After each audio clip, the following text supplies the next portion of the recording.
We're launching a series today, and it's based off a book that we are reading as a leadership team. If you're interested in reading the book and getting a deeper understanding of what I'm talking about or what Pastor or the other speakers are going to be talking about, it is called The Land Between by Jeff Mannion.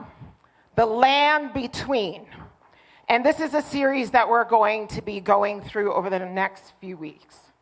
So I encourage you, it's a great read. It's my second time going through this book, and I think you would find it quite powerful and applicable. Let me start with my story. First, let me start by saying, church, I've changed. I am not the Stephanie that left 4 years ago to Hong Kong. I've traveled some places in my life, gone through some experiences that have shaped the way I see the world, the way I see myself, and the way that I experience God. I wish I could stand here and say that I am now a spiritual giant, and I have it all figured out. Frankly, if I'm honest, this was the sermon series I feel the most ill-equipped for me to speak on yet. But being obedient to God, I am prayerfully stepping out to share now. Look at me. No, seriously, look at me. I'm in transition. I'm in transition. Transition is the process or period of changing from one state or condition to another. It's evolving. I am evolving. A common example of something that goes through transition is a caterpillar. As children, many of us learn about the wondrous process by which a caterpillar morphs into a butterfly. The story usually begins with a very hungry caterpillar hatching from an egg. The caterpillar, or what scientifically called a larva, stuffs itself with leaves, growing plumper and longer through a series of growth processes where it sheds its skin. One day, the caterpillar stops eating, hangs upside down from a twig or a leaf, and spins itself in a silky cocoon and molts into a shiny chrysalis. Within its protective cases, the caterpillar radically transforms its body, eventually emerging as a beautiful butterfly or moth. But what does that radical transformation entail? What does that transformation look like? To move from baby to mature, to move from weak to strong, to move from potential to promise. How does a caterpillar rearrange itself into a butterfly? What actually happens inside that chrysalis or cocoon? It is what happens in between. What is that in-between process like? I did a bit of research, and I was surprised to learn that first, I'm going somewhere with this, watch with me. I was surprised to learn that first, the caterpillar digests itself, releasing enzyme to dissolve all of its own tissue. Its original form must die. If you were to cut open the cocoon or chrysalis during this process, a soupy matter would just ooze out.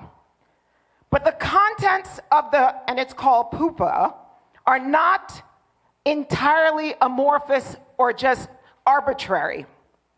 There are certain high organized groups of cells called imaginal discs that survive the digestive process.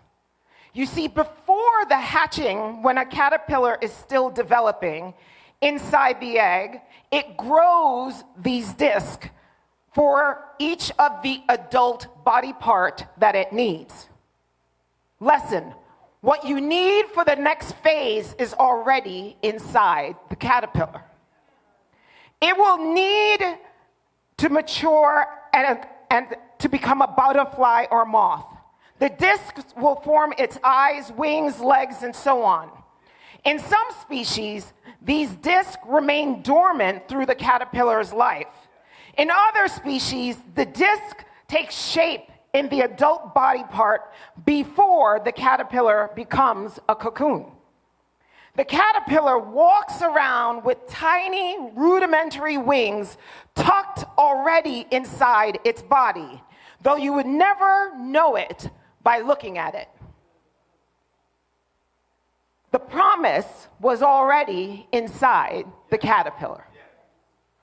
But the caterpillar needed to go through transition, a process, a dying process, to be reborn as a butterfly. Once a caterpillar has disintegrated all of its tissues except for the disc used the protein-rich soup that surrounds it, its environment, to fuel the rapid cell development required to form the wings. So your environment helps to form what you are to become. One study even suggests that moths remember what they learned in the later stages of their lives as caterpillars. They remembered the transition. A transition into what is supposed to be a butterfly. Actually, looking at metamorphosis, looking at transition, looking at this process for a caterpillar is difficult. If we disturb the caterpillar and look inside the cocoon or chrysalis before the process is done, we risk botching the transformation. We have to trust the process when the caterpillar is in the cocoon. Allow it to happen undisturbed until the time for the butterfly to hatch. 4 years ago, I felt like that young caterpillar. I was enjoying life, embarking on a new adventure with my immediate family, eating and getting fat, awaiting my beautiful transition. I was excited for the opportunity to live overseas in Hong Kong, leave my church family behind, and just take my immediate family on a life-changing experience. I also wanted to professionally and personally grow as well. My vision of transition was smooth and progressive. It was beautiful. I wasn't aware of the caterpillar experience. What does transition feel like? What does it feel like to be caught between two worlds, two minds? On one hand, you have the vision of where you want to be. You can see it. You can taste it. You can feel it. But on the other hand, you have the sharp contrast of the reality of your current situation. You have a job, but trapped in a job that just pays the bill, but it's unsatisfying. You feel called to do and be more. You're living, breathing, but feel trapped in the battle for your life because your health is failing. Your mind says you're fine, but the prognosis does not substantiate the vision of a full, long life. You're trapped in a relationship in between that doesn't seem to be progressing or feel fulfilling, nurturing, or authentic.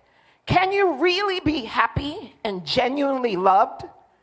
Trapped in grief over the loss you've experienced, and the pain seems relentless and unending. Can you experience joy and true happiness again? Trapped in isolation because you feel like no one understands what you're going through, and it doesn't seem worth the effort to talk about it. Does anyone truly want to know you? I firmly believe that the land between, the space where we feel lost or lonely or hurt, is fertile ground for our spiritual transformation, for God's grace to be revealed in magnificent ways, and for faith transformation.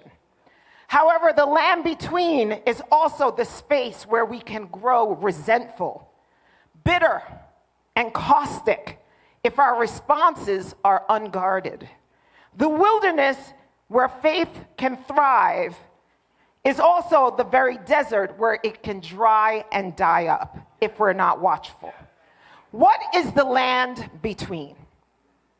The author says, there are two quotes that I love. One, where life was not as it once was and the future is in question. The land between is where everything normal is interrupted. For many of us, the land between is thrusted upon us unexpectedly, like a bomb going off in war. It comes in words like, I don't love you anymore. It comes in words like, you're fired. It comes in words like, you have cancer. It comes in words like, I want a divorce.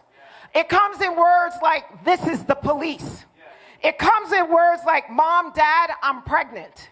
It comes in words like, you've been denied acceptance to college. And it comes in words and feelings of rejection by those you love. In a sentence, we're ripped away from normalcy into a new world as if thrown from a moving train. For those of us who are believers, we do have moments, I do have moments, where we feel the love and confidence of God, where we know we will, quote, one day find our footing. But for now, if we're honest, we just know we're between. We're not where we were. We're not where we're supposed to be. We're in this space between.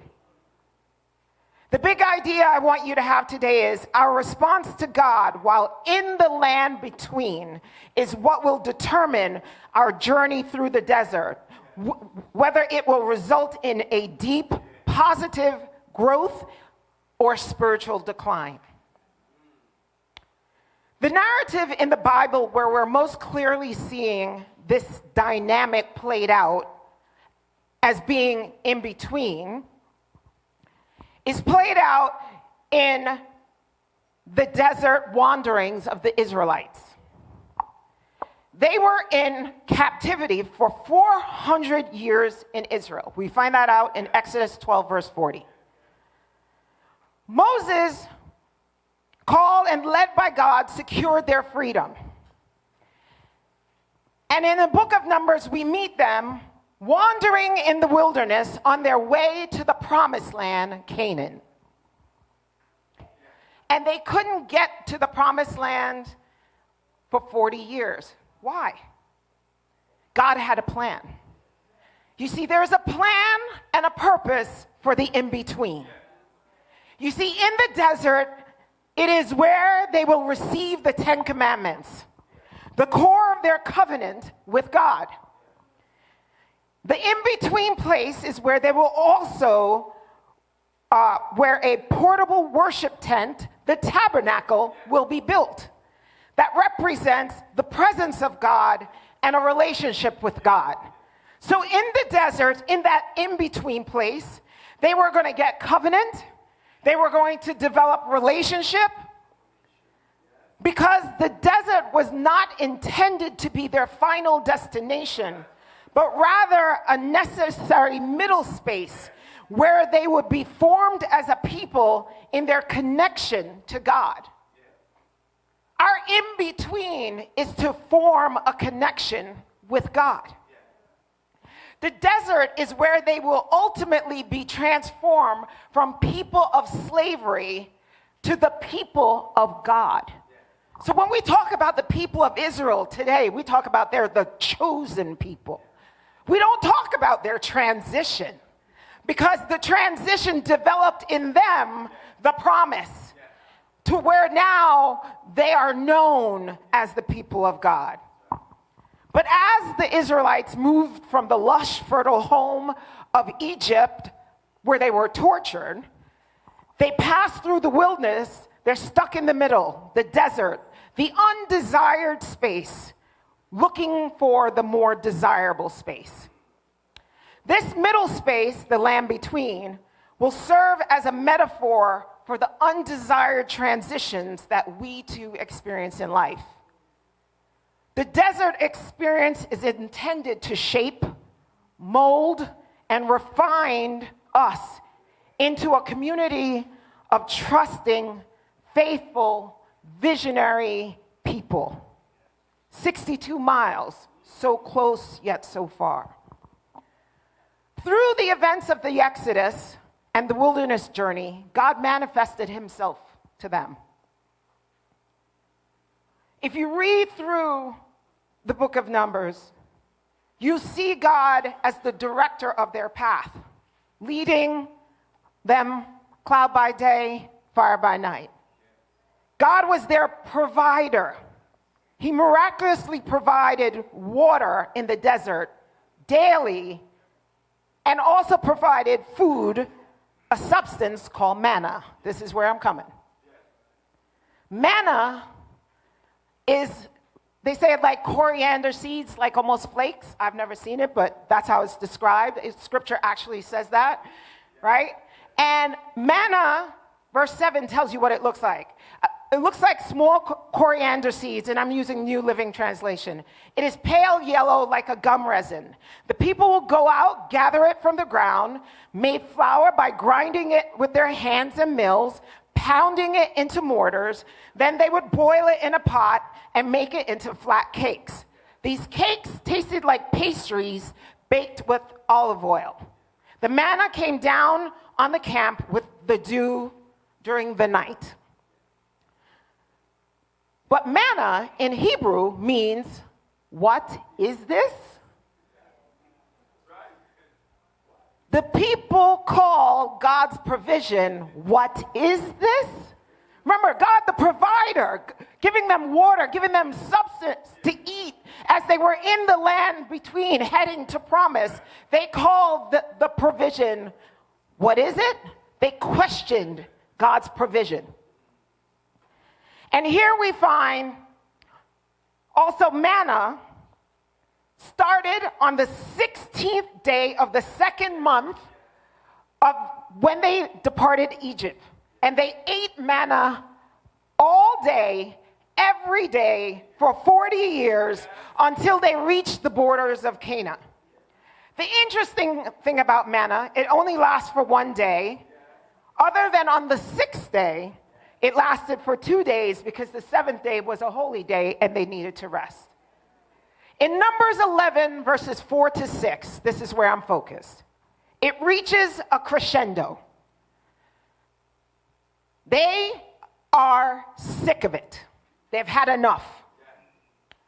Verse 4 to 6 reads, then the foreign rabble who were traveling with the Israelites began to crave the good things of Egypt. Interesting. You got to be careful who you're walking with. Because my mother used to say, show me your friends, I'll tell you who you are. Because those who you surround yourself with influence your perspective.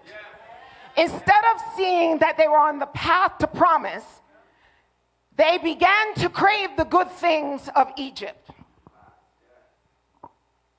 And the people of Israel also began to complain. So it went like wildfire. Man, I wish I had some pork. Man, I wish I had some lamb. Man, I wish I had some bread. Man, I miss that wine. Yeah, they used to beat me, but at least we had olives and leeks and cucumbers and melons. Man, I miss Egypt. Egypt was good. I'm stuck in this place. And it would spread like wildfire. The Bible says from tent to tent. Everyone started to complain. And the crescendo was, oh, for some meat, they exclaimed. We remember the fish we used to eat for free in Egypt. Was it free? Was it free? Huh. And all the cucumbers, melons, leeks, onions, and garlic we wanted. Does that sound like captivity? Now our appetites are all gone, and all we ever see is this manna. Before we point our fingers at them and say, you ungrateful people, you missed the opportunity, I would turn and respectfully say that we should take a selfie. That is today's topic, take a selfie. Because if we took a selfie, we would recognize and realize that we are the same. I'm going to give you insight into a conversation that I had about a few weeks after my mother's death. I was like, I don't understand why God is punishing me. I do everything I'm supposed to do. If God is supposed to be the God of healer, why isn't my mother healed? I am angry with God. I don't want to go back to church. I'm not the pastor. I can be transparent. I remember when I used to talk to my mother every single day. Boy, did I talk to her every day? I remember when my mother and I used to go shopping. I hate shopping. But now, I remember when. I remember when we used to go on all these wonderful vacations as a family. My mother was young. She was cool. She was hip. She tortured us because she was so disciplined. Oh, my goodness. And if you know my mother, she would just give me the look. But we have a way of romanticizing the past when we're in an unfamiliar place because the past seems familiar. Egypt was familiar. The promised land was not yet known, but we were on a journey in the land in between. And we are dangerously close of disturbing our process, our transition from slavery to promised people, from your potential into who you're supposed to be, from realizing what God wants to do in your life. We are about to miss that opportunity. Oh, for some meat.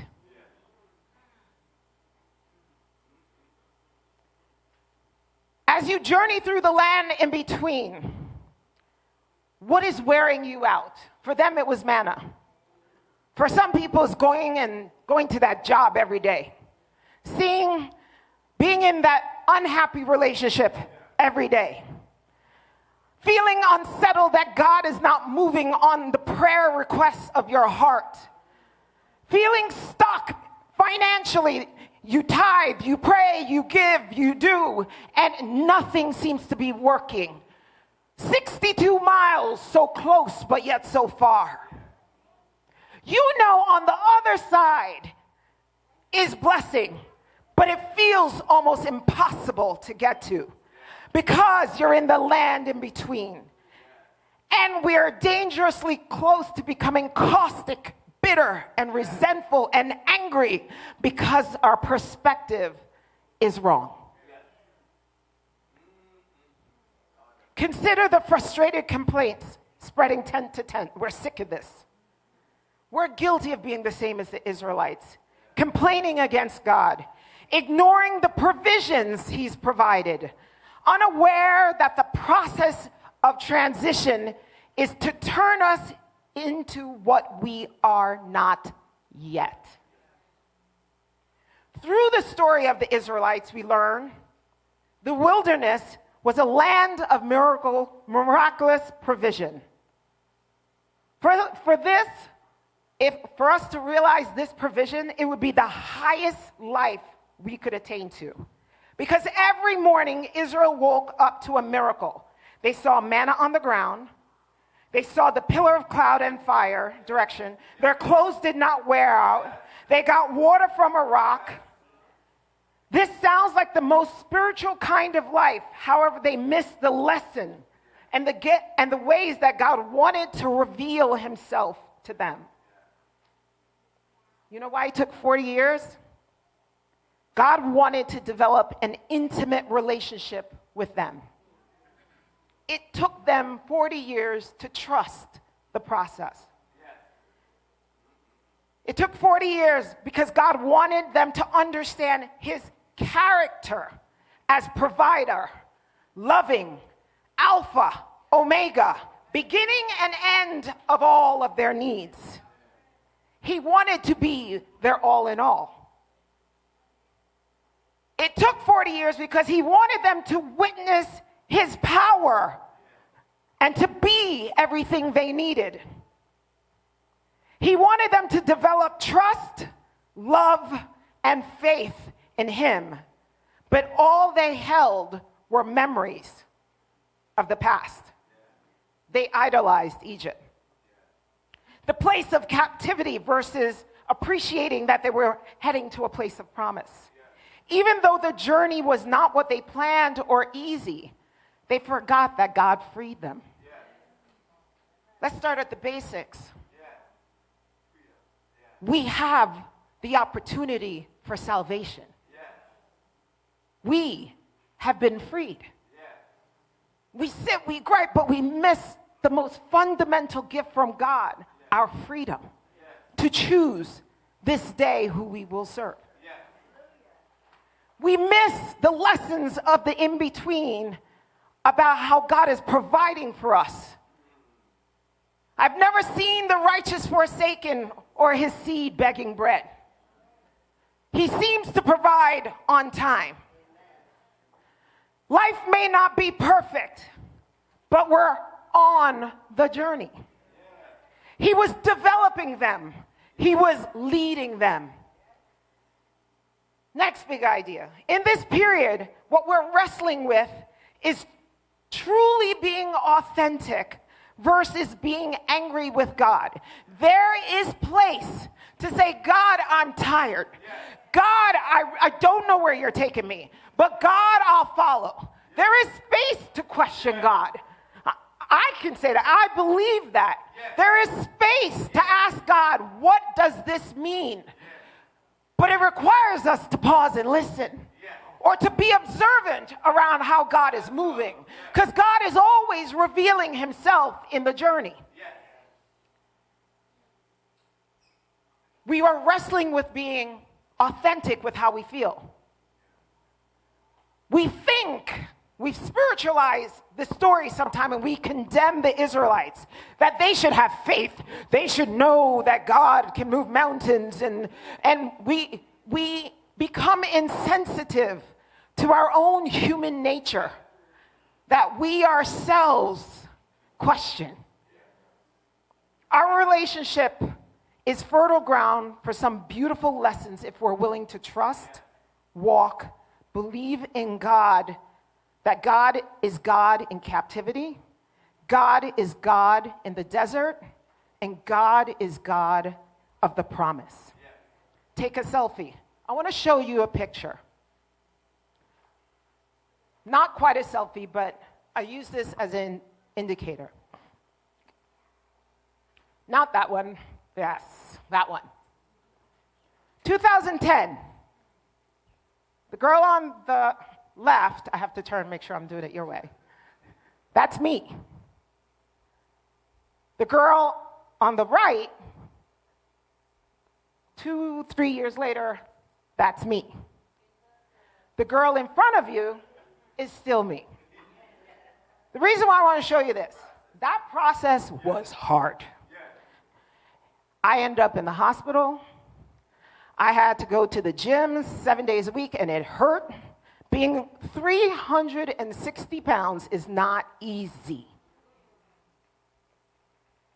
And I had to go through the process of, you know, one of the things I hated, and I can relate to Israelites, I had to be disciplined about what I ate, which meant eating the same thing every day. To this day, I eat boiled eggs in the morning, I asked my father. I have a salad and soup for lunch, and then it's some fish or chicken or something, protein and vegetables for dinner. I cut out sugar. There was days where I was like, oh, for some sugar. But if I wanted to live, because the backstop is I have a heart condition. And the cardiologist said, if you don't lose the weight, I'm going to crack your chest in 9 months. So I had to be a woman on a mission.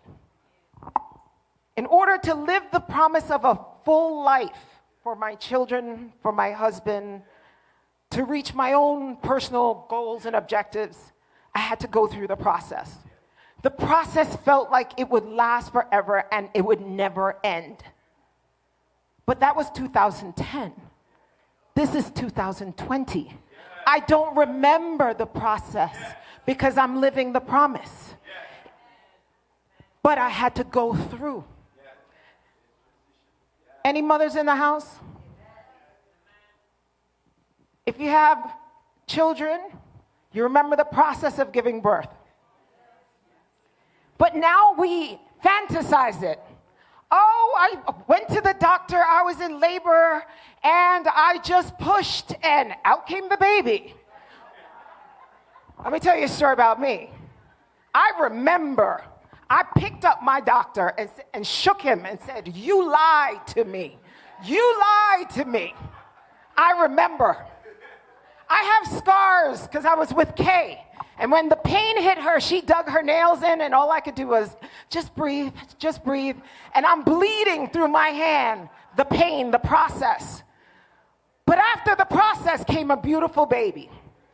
And my beautiful baby is now 6 foot tall, 15 years old, standing over there. To God be the glory. But I had to go through the pain, the in-between, that period of, oh my gosh, I don't know how to, I'm carrying this thing, it's growing, I don't know what I'm going to do with this thing, I'm not prepared for this thing, but God was revealing himself through the process. Some practical tips in 2020, what I think about how to live in the land in between. Number one, learn to be okay, to be by being misunderstood by others.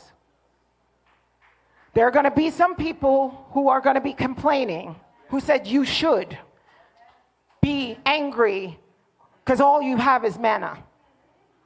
And when you let go of some people or separate yourself from some people, you might be misunderstood.